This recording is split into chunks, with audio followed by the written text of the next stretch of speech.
Всем привет! Меня зовут Наталья, добро пожаловать на мой канал. И сегодня, мои дорогие подписчики и гости канала, давайте вместе посмотрим новую круизную коллекцию Resort 2022 от модного дома Chanel. Организация и съемки грандиозного показа состоялись на юго-востоке Франции, в стенах Карьер-де-Люмьер. На несколько часов пещеры некогда заброшенной каменоломни, а ныне туристического комплекса, превратились в декорации к модному шоу, в котором Виржини Виар рассказала удивительную историю. Креативный директор компании и ведущий дизайнер вновь обращается к истории модного дома и жизни его основательницы. Свою новую круизную коллекцию она посвятила крепкой дружбе Коко Шанель и французского писателя, художника и кинорежиссера Жана Кокто. Смешивая узнаваемый и характерный стиль каждого, Виар представляет контрастную, но органичную линейку модных образов, выполненных в основном в двух цветах – черном и белом. Лишь под занавес показа в это черно-белое кино неожиданно врывается немного красок. Точнее, это похоже на редкие проблески на пленке, драгоценная разноцветная вышивка в форме полевых цветов или летящие перья в оттенке лаванды.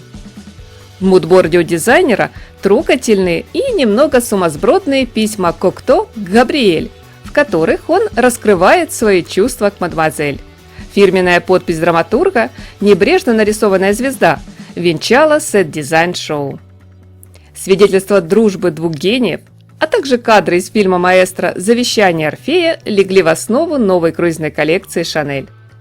Модное шоу было сполна наполнено романтикой и символизмом. За первое настроение отвечала локация – цветочная деревня Le Beau de Provence. За второе – страсть к мистике и символике, к мифологическим грифонам, кентаврам, двуглавым орлам. Но единственное животное, которое можно явно заприметить в новой коллекции – голуби в виде рисунка по ткани, и они же вплетенные в кружевные вязаные наряды. Впрочем, загадок и намеков на шоу было предостаточно, ведь каждая круизная коллекция под маркой Chanel – это всегда гораздо больше, чем просто чемодан в путешествие. Это и есть само путешествие, вдохновляющее, продуманное до мелочей, ни к чему не обязывающее, разве что к самому беззаботному образу жизни, которое точно останется в памяти и еще внукам будете рассказывать. Современная девушка Шанель женственная, изящная, грациозная днем и дерзкая, самоуверенная вечером. Сегодня дизайнер решила обратиться к эстетике гранж и панк, объединив все это с чувственным французским стилем. Так что уже в ближайшее время ожидайте возвращения в моду сетчатых колготок, обилия кожи, графических принтов, бахромы, черных волос и пирсинга, множество украшений. Главный урок, которому своих клиенток стремится научить Виар – чтобы выглядеть стильно, придется миксовать противоположное. Твидовый костюм с футболкой, приталенный жакет с мини-юбкой, а элегантное белое платье с цветочной вышивкой и аппликацией на рукавах с черными колготками в сетку, многослойными браслетами, массивными серьгами и контрастным ожерельем или чокером. Летящие туники, кафтаны, юбки макси и кардиганы, будто от руки разрисованные чернилами, чередуются в модной линейке с кожаными костюмами с заклепками, юбкой с бахромой, которую дизайнер рекомендует сочетать с вязаной майкой на тонких бретелях, а строгие брюки с кроп-топом и разноцветной рубашкой. Устать от активных рисунков и гранжевого драйва вам не позволят. В отпуск кутюрье предлагает захватить лаконичное платье макси, легкие широкие брюки с неброским рисунком и вязаный костюм.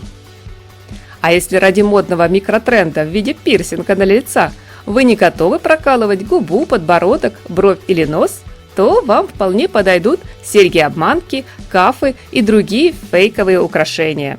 Кстати, ранее еще Карл Лагерфельд уже обращался к украшениям, имитирующим пирсинг под нижней губой, во время показа весенне-летней коллекции 2012 года. Из модных аксессуаров советую обратить внимание на сумки с кожаной бахромой, оригинальные— жемчужные пояса и ремни с подтяжками в виде цепочек. В финале показа на фоне теплого солнечного заката в небо взлетают белоснежные голуби. Символ мира, поддержки, прощения и единства. Того, чего нам сейчас так часто не хватает. Смотрим, обсуждаем, жду ваше мнение в комментариях. Всем моим зрителям хорошего дня, приятного просмотра, чистого синего неба и яркого солнечного настроения.